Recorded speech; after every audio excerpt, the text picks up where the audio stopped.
Bible lal isuan min shil shrem mun chan chin ilo zir hawang ole sa khotin maya hian shrem muna thu in zir tir na kan hmuwa budi sa khuwa phei chuan shrem mun chhong ria ta oma among beratlak phei chu a hre tur zia anin zir tir ve bokani sa khotina kan mu shrem muna in zir tir na le Bible lali suan min shil shrem munero hi chu ain angmia lo ani Bible lali suan min shil shrem mun hi tu siam nge meidila tu tenge la dona engwangin nge an tlak ti le meidil chu eng ange ani ti le meidila ta pathianina abuat sai chandam na kong om chun ron soi ka tum do na ni ole amasa in Bible min shil lali sona min shil shrem mun hi tu siam nge ti ilo en masa hawang mathaya bung somni le panga chang somli le pakhatna khan lali suan meidil chu diabol le atir kote ta na kum khorem na tura pathian buat sai ani thu min shil ani meidil chu diabol le atir kote mai ba ka Isu Krista chulale chandam tua ring lo zong te pai thak na mun tur ani thu thupuan bung somni chang som panga hian min hril bok ani meidila pai thak ani na chan chu atoi zong in ti hian han soita ila pathianina afapa manga chandam na abuat sai an rin lo wang ani khrem mun meidil chu eng ange ni ti ilo en hawang Pathian thuril in ti mithen khat te chuan khrem mun chu bol lo haral na ang mai hian pathian in athu oilo ho chu khrem muna hian a halral vek donani ti in an zirtira he zirtir na hi Bible lal isuan min khil khrem mun nen chuan a in ang mya lawani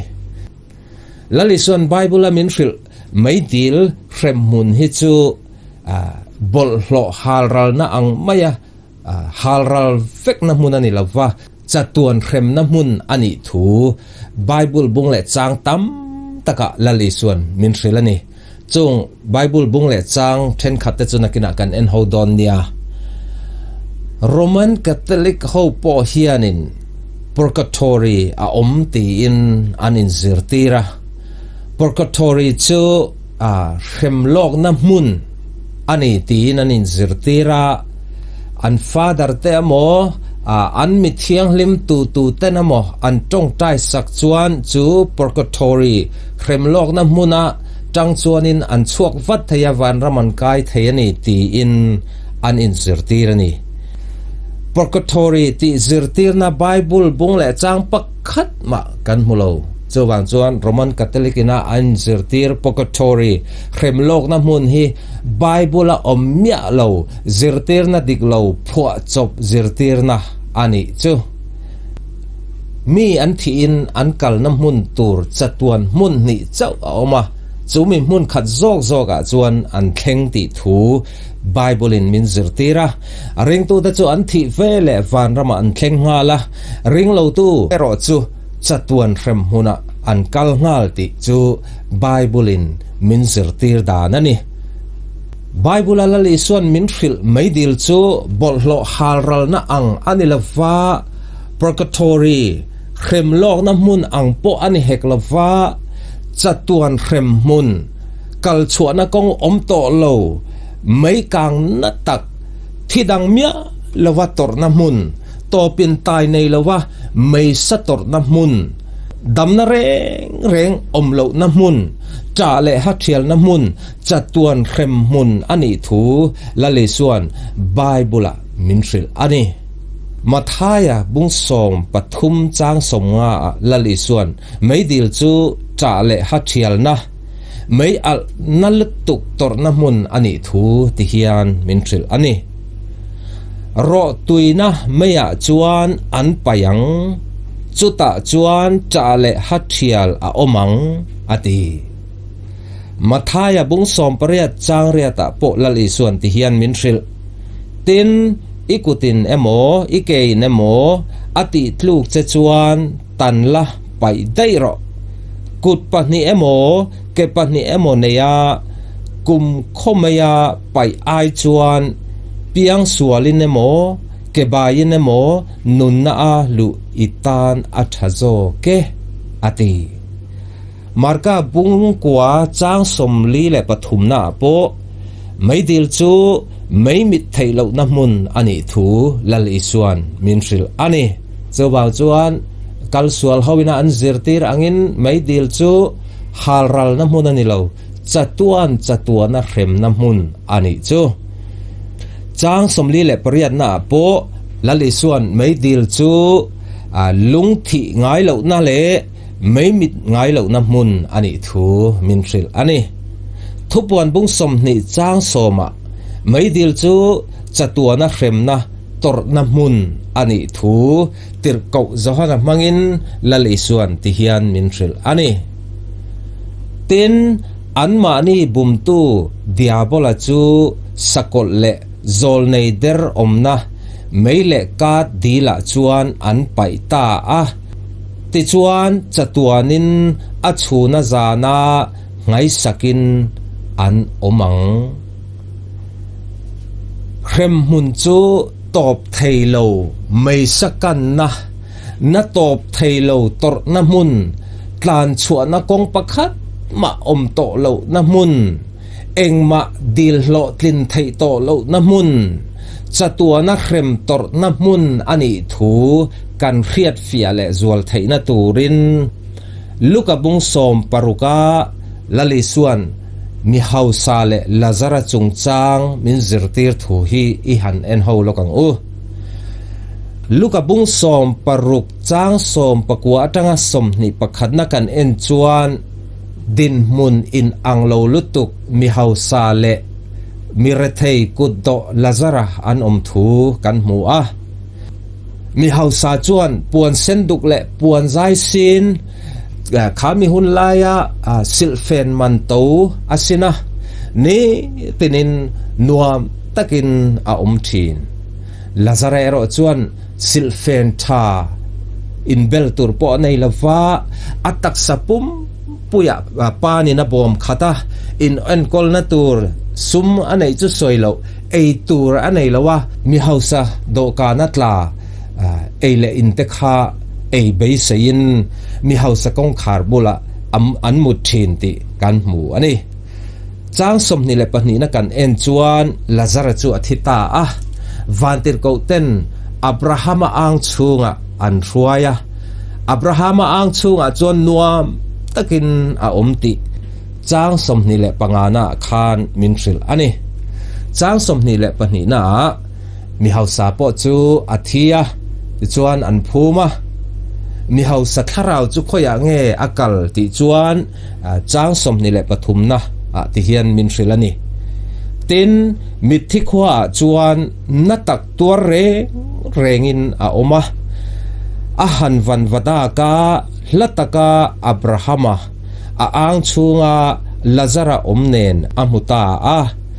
chang som ni le palina tin a awa kapa abraham mi khongai la lazara kha hanti ro akut zung mor tuya chia sela kalei ti dai na turin he mai ala hian kana e mani ati ani khrem mun chu thidang mya lowa mai al sa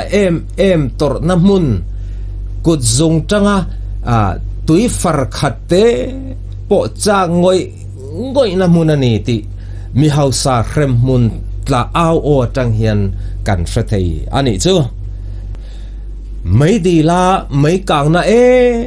em tuara tui hal ngoi mi hausa dil na chu a hlo tlingem ti chuan hlo tling lo chang som ni le paruk na mai dil le vanram in kar chu in kalpo thailo turin khwar khurum thu takinan dan thu ti hian a hril ta ani heta tanga nang ni hne na kal tum te chu an kal thailo na tur le tuma khatatanga keini ne na an kai theilo na turin keini le nang ni inkara hian leikak na satak an siam tlat ani atia mai dil tla te tan pathianin apui turin tu ma atir don to lo ti le mai dil tla te chu van ram kai le theina chance pakhat ma an nei to lo ti chu he bible changa hian chiang takin lalei suan min thril ani mai dil tla mi hausa chuan atan eng ma dil le ngen thei ani to lo ti a hriat chuan leya nung damala anaw panga te tana ti hian adil sakle ti kan mu ani chang somni le pasari na kan chiarange tin ani chuan ani le kapa ani chu lazara kamo kapa ina kaltir tur talin kange na che pian pui mi pa panga ka nei si a he ka omna hian an kalveda ange thanem ngai takin hrilte se ati a Abraham chuan engtin nge a chan ti chuan chang somni le pakwana khan Abraham ero chuan Mosia le zol nei te an nei alom chumi te thu chu ngai ro se ati a chang som thum na tin ani chuan kapa Abraham nilave mithizinga mi meu an hne na kalzok sela an simang ati a tin ani chuan an hne na Mosia le zol nei te thu an ngai lo chuan mithizinga mi thole ma sela an oi chuang lowang ati a helaya kan hriat tur poi mo em chu Mosia le zol nei te thu ngai ro se ati hi ani te chuan mi hausa hrem mun tla khanin atana eng ma dil thei ani to lova mai dila mai sa atorna chete adai na tur pon kut zung tanga tui far khat po mu thei ani to lo eng ma dil thei atan ani to lo ti a hriat khan a unaw a pian pui anaw mi pa panga te kha na em mai sa em torna mun hrem huna an kalve kha alaw ema chobang chuan lazara Abrahama ang chunga nuam taka to kha leya chuan a unaw te omna chuan tir le sala hrem huna an lo kalve lo na turin hrem huna ta chan dam na thu ngun takin thanem nga takin minzuk khil tir te ati adil tangoi ngoi mai ne ma se a unaw te ta na adil na po chu a hlo tling lova a hlo tlin lo na chan chu pathianin mai dila ta chan dam kan ni theina turin mai dila omzia le mai dila ta chan dam kan om theina turin Mosia le zol nei te mang khan a lo puang dai to ani te chuan heta kan hriat tura poimo em chu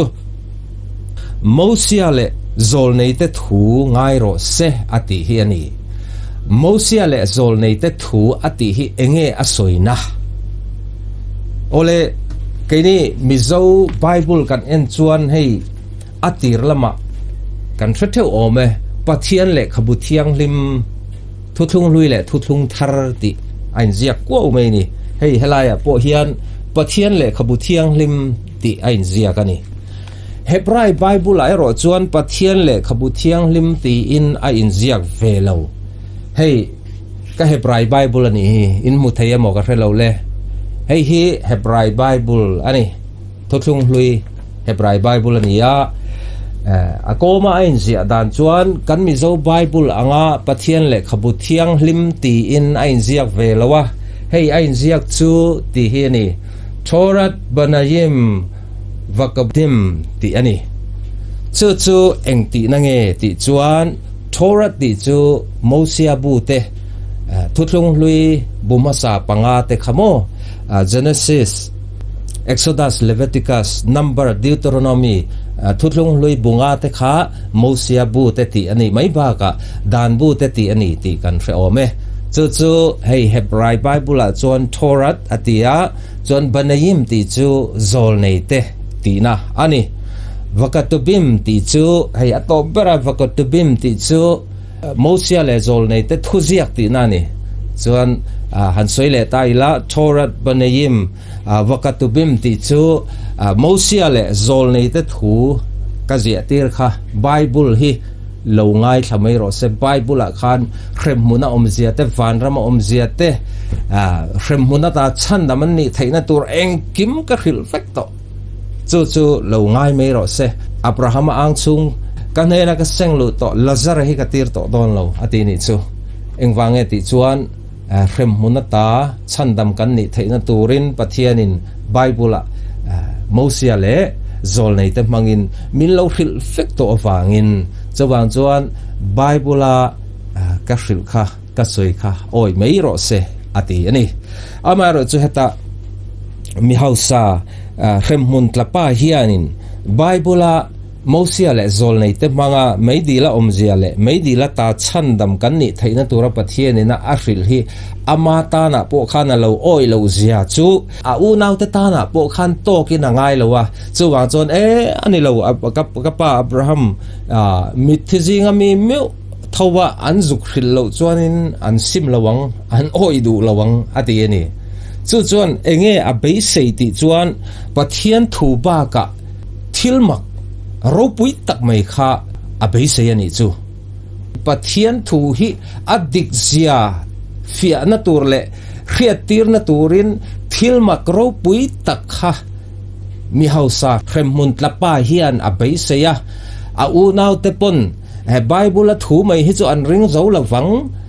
thilmak ropui takan mu lo chon an oi du lawang ati ani ole kaini mitam takte po hian Bible thu hi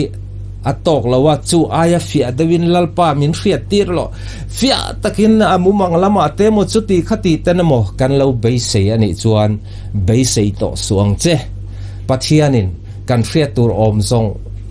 mai dil chan chin te van ram chan chin te ama chan chin thutak engkim kan hriat tur om chu thuthung loya athan Mosia le zol nei te mangin thuthung thara chuan tir ko te mangin Bible a hen min lo hril fek to a chuwang chuan Bible pathian tu hi oi mai ro tuna karon soitak luka bung som paruka meidil tla meidil khe omzia turle mei kang nal tuk tur tu mi hausa chan chin ta po hi lali suan meidil tla ho tor nat zia kan hriat thein turin min hril to a hei ba ka thilmak mu hi tum to suang che ilo tum thin ani chuan kremuna tla tur chu tu tenge ti kha han clear lokila dan bo chetu zong song chu pathianin kremuna an sualman atortir don ani ti bathaya bunga khan lali suan min hrilani mathaya bunga chang somni le pakhata lali suan tual thatti omzia chu attaka vavuak hlumte chema vasa hlum kher ni lovin thin lung lama u naw kan huat chuan pathianin kan thin lunga kan huat na rilru kha a ena kan thin lunga tual kan that to ani chu pathian ma chuan ka in u naw te mi choi pa kan ti chuan kan ka in pathian ma tual that kan ni dei to ni chu tual that reng chu Gehenna mei dila pai thak tur ati ni chu chuwang chuan u naw du tak nang po i thin lunga u naw te nen in ti thiam lo changin i thin lunga tuali tha chan kha atamang tu po pathian ma tual that ni na hian tu an film lo chuan chang som ni le pasarina i uire tur ni lo ti kha lali suan ti hian a hril fial ya tu po minu ngai mel chu a thin lunga uire dei to ti mai chia po tu po mi pa ngai mel chu pathian ma a uire ani to ani chu chawang chuan pathian ma a hian tual that kan ni fek to a uire po kan ni fek to ni chu te chuan mai dil ta tur te chu tu le tenge ti chuan heta thu puan bung som ni le pakhat chang riat na hian meidil tlatur te chu heti ang sual na ti tu te hi an ni mi do thei te ati chuan tual that te ati le milem bia te chuan in ngai ching te doi thiam te milem bia te do thei zong zong chu meidila pai thak turan ni ati ole dot engzat voi engza ngai soito ka soi ngai lo re rengi di chuan dot soi ini zia achiang ani chawang chuan pathian ma a meidil tlatur kan ni engwang mo pathian dan kan bo chiat awangin a engdang tenge kan bo chiat avai mai hian kan bo chia tuna kan han entak tual that su ati po kha kan film lo thin lung lama mi kan huwa chuan pathian ma tual that kan ni to kan thin lunga mi nu emo mi pa emo kan ngai mel chuan thin lung lama pathian ma a ui re kan ni to chuan dot soya piang chu meile ka ta pai thak turan ni tin min thrilani dot hi ani tin deuh tho mai hi kan soi zuwa thin ani lom ni ole thil thati chuan tu ma van ram kai tur kan omlo meidil tatur fek kan ni chuwang tak chuan ani pathian fa paman le chun lali suwa chu he khovela mi hring angin lo pianga Isaiah bungsom nga le pathum changa atanga changre tamin lo hril lok sa angkhan thuthung hluya dei khan lali suwa chu cross kan sual te awanga khen bea kan sual man bat zong min tlak saktura pa remna ator tur thu thuthung hluya te hian alo hril to ni chuwang chuan kha rem mun tlapa mi hausa pa po khan rem munata chandam tu tura pathian bo sai Isu Krista kha arin lawa fangin meidi la tlani ti kha ni china kan han chiar tak luka bung som paruka khana chiang e mani chawang chuan voina nang le kei po hi meidi la omsia le meidi la ta chandam kan ni theina hi pathianin athua mi ba khe chu mumang lama te fia taka mu tir cha hi lo be sei to su tu te mo zol nei in ti te soi te po kha oi to su tu ma pathianin zol nei thang to lo tir to bok he lo mi thi tho le te phei hi chu a om thei lo hrim ani an ron tho len ti hi chu an thi lo wang zo ka ni rem mun tla to reng chu chua pathian in phal to lo ti luka bung som pro ka khan chiang takin la le son min hril to van rama kai to ho te po he lei khre ma hen pathian in chuk le phal to lo rem muna chandam kan nia van ram